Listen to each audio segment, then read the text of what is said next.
lamig na guys. So pati sikmura ko kung ano na, nanginginig na. As in 5:30 pa lang dito guys is sobrang lamig na guys kasi winter ngayon. Hindi ko kaya ang lamig. Sobrang lamig. Ang lamig-lamig ng buhay. Parang patay lang. joke lang yun guys. Papatawa lang kasi nag-iisa tayo. Ako'y naiihi na pati. Ayan. Sa dami ba naman na tao? Kasi Friday nga pala ngayon, kaya as in maraming tao pala guys. Kasi Friday is day off day. Kaya wala mga pasok. Kaya pala ang daming tao. Ayun. Sobra ang lamig-lamig.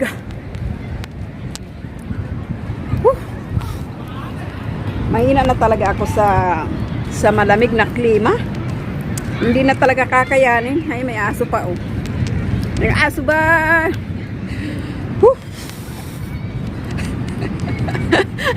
May dala akong pansuklob. Kaso hindi na kailangan, wag na magsuklob. Kaya naman tising kasi nandito tayo sa tabing dagat. Kaya ayan, wala nang araw. Wala nang araw guys. Yan. Wala na, lumubog ng araw. Oh my gosh. Ang sarap mag-barbecue pag ganitong taglamig. Ang sarap ng barbecue. Ayun, may nagba-barbecue doon guys. Oh. Ayan. Yun, may nagba-barbecue doon. Dami.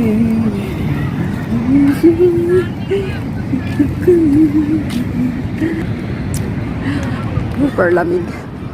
Super lamig. Hindi na tayo doon dadaan sa dinaanan natin kasi as in matubig. Dito na tayo dadaan sa may stoplight. So doon tayo dadaan guys. Sobrang lamig. Ayan.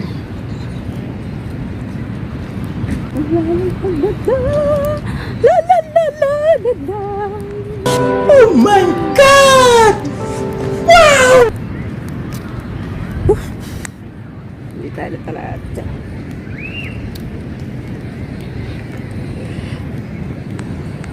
As in guys. Grabe pala yung baha guys dito. Ayan, ginagawa talaga pala itong ano tawag yan? Kaya siguro as pumunta tayo dito sa may ayun. Kaya pala, saan ba yun? Dito na tayo dumaan. Kaya pala, ayan, oh. Ayan guys, oh. Ayan. Siguro, ano lang ito, kanina lang, yung isang araw lang siguro ito ginawa. Nilagyan nila ng hukay para makadaan yung tubig ba. O, diba? Papunta ng dagat. Kasi pag hindi nila nilagyan ng hukay, may stock ang tubig doon sa kalsada, yung sa part ng malapit sa main road. So, ayan, nilagyan nila ng hukay para lang siya daanan ng tubig papunta doon sa dagat. Ayun, papunta doon. So, maganda yun, nilagyan nila ng hukay, o diba? So, yun, dito tayo dadaan sa may So, ayan. Wala ng araw. Mag-aalas 6 na. So, parang ano na siya. Mag-aalas 6 pa lang, parang akala mo ay alas 6:30 na. Yung oras dito sa Oman. So, yun, ayan ang pinaka-main niya. Sasakyan. Dito pala, so yun. Kaya nilagyan ng kasi nga, pag hindi nila binutasan, kasi may stock ang tubig dyan. May stock ang tubig. Kaya binutasan para papunta doon sa dagat. Doon. A few moments later.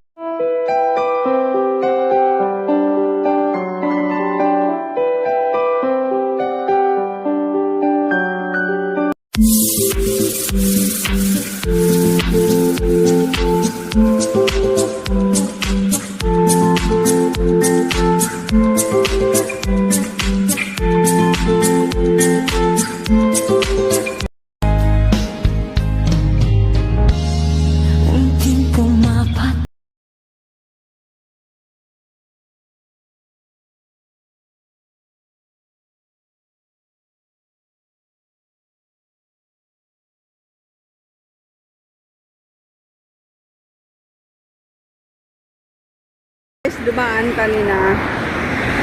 Ayan. Lubog pa siya. So, hindi tayo dadaan dyan. Pabalik. So, dito tayo dadaan. Dito na tayo dadaan, guys. Dito na tayo ng kalsada. Dito na tayo ng kalsada, guys. May nagput-put. Sabi niya, ano kaya yun? Dito tayo sa kalsada. Nasa gitna. Pero ang lawak niya, guys, ha? Parang dalawang sasakyan ang kasya dito sa space na to. Dalawang sasakyan. So, hindi masyadong nakakatakot. Kasi malawak. Ayun ang maganda dito sa ibang bansa kasi, guys, malalawak ang mga kalsada. Yung mga space niya is malalawak. Hindi siya asing tipid. So, ayan. Ayan, diba, guys? So, ayan. Ayan. Ayan ba? Ano pa, oh? Baha pa. Order na kayong KFC.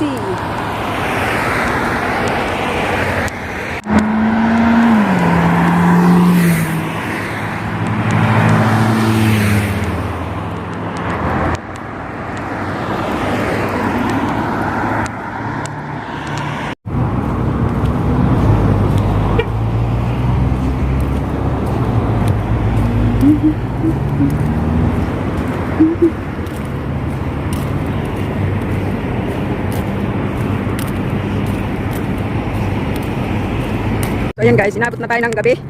Ang oras ay is 5:48 pa lang, guys, pero ang dilim-dilim na. Para na siyang alas 6:30. So malapit na ako sa bahay, guys.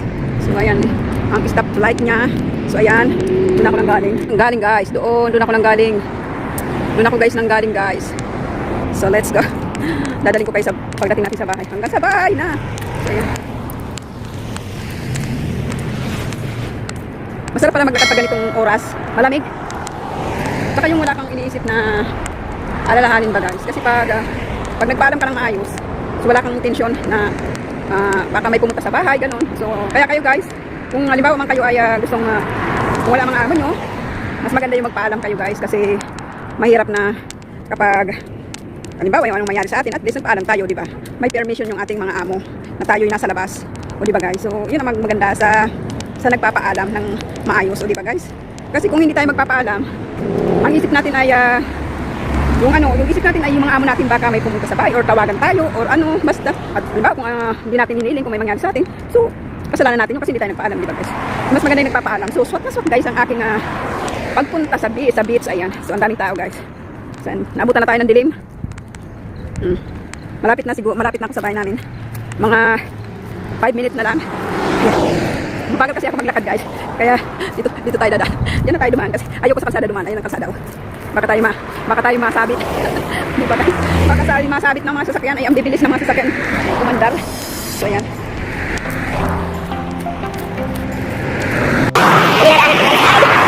Dito talaga ako sa pinakatabi kasi ayokong dumaan dun. So dito kasi hindi naman masyadong masasakyan dito kasi hindi naman talaga kasi dito ang pinaka main road. Parang shortcut lang siya. Exit lang siya kung papunta ng Asayba ulit. Nanggaling sa Rui, ganun.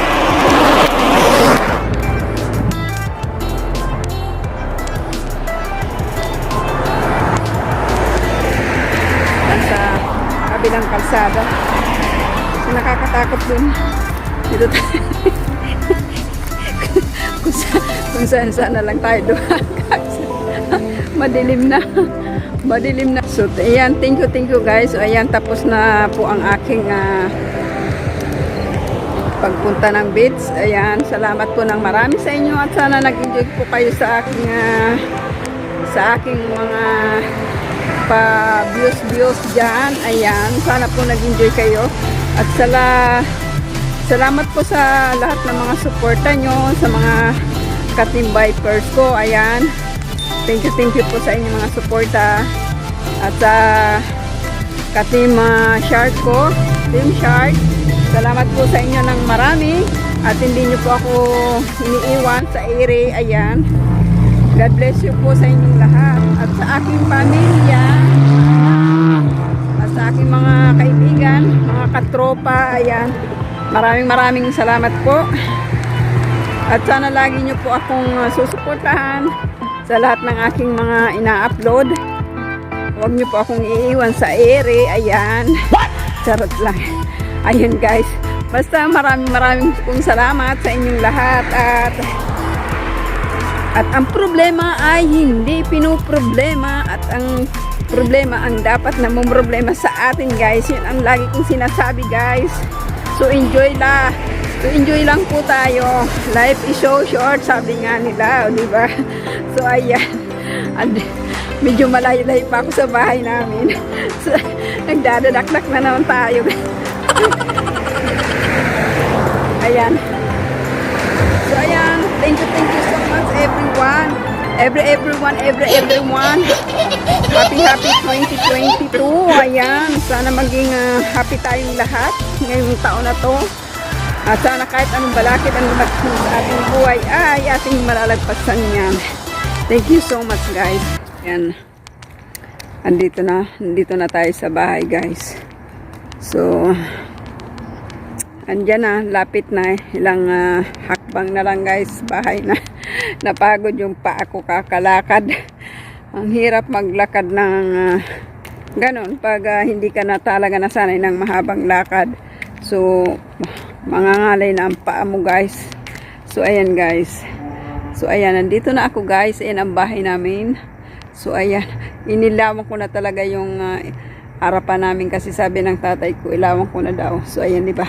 So doon ako dumaan kanina. So ngayon ay doon tayo dumaan. Ngayon doon tayo dumaan kasi doon sa dinaanan ko kanina as in sobrang tubig. Grabe, nakita nyo yung kanina yung pagdaan ko sa harapan is dito ako dumaan. As in apaw pa yung tubig. So ayan guys, let's go. Bye bye, thank you guys. So dito na tayo. Ayan, inopin ko lang siya kasi hindi tayo makalusot doon sa kabilang sa kalikuran kasi puno baha doon. So inano ko lang yung remoter. Remoter daw talaga. Ayan, ginalaw ko lang siya para hindi siya. So ayan guys, andito na ako sa bahay namin. Ayan ang aking sasakyan, charot. Bye bye.